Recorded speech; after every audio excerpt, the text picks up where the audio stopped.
Child's pose, I think, is for me probably the most important pose because it's where I come when my ego gets too big, when I think more about how I look, or when I start to compare myself to others rather than how it feels. And obviously how it feels when you show up is more important than anything else.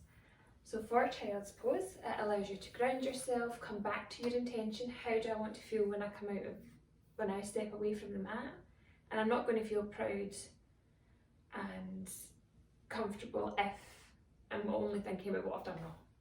So coming back to Child's pose at any point throughout the practice allows me to just gather myself a little bit before trying again. And there's no shame in that.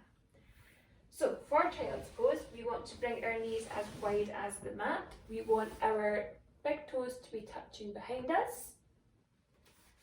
I'm just shimmy myself back a little bit. And we want to sit back on our heels. We then want to melt our heart into the mat with our fingers travelling forward and our pinkies touching the outside of the mat. Now, for a long time I struggled with Child's pose because I am blessed in the nose department. So if we want, actually what we're trying to do is get the middle of our forehead on the mat, and we don't have to squish our noses into the mat as a result. So if we travel forward, melting our heart into the mat, pinkies on the outside, forehead touching, elbows on the mat, hands on the mat, and taking a deep breath where you may feel your stomach against your legs, and that's fine. Again, we're not trying to hold into abs, we're not trying to have a six-pack. We're coming back to ourselves, and ourselves have rolls, and that's fine.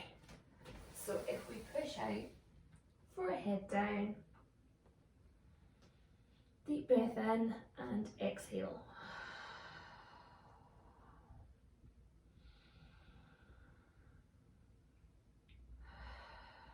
Child's pose also gives us an opportunity to really focus on breathing into our back. You can really feel the breath travelling up your back ribs almost when you really focus your attention on breathing in there, and it's really good to broaden out through that. It feels good because it's not something we would do very naturally. It's not what you do when you're washing your dishes, so it's good to focus the breath in the back area as well.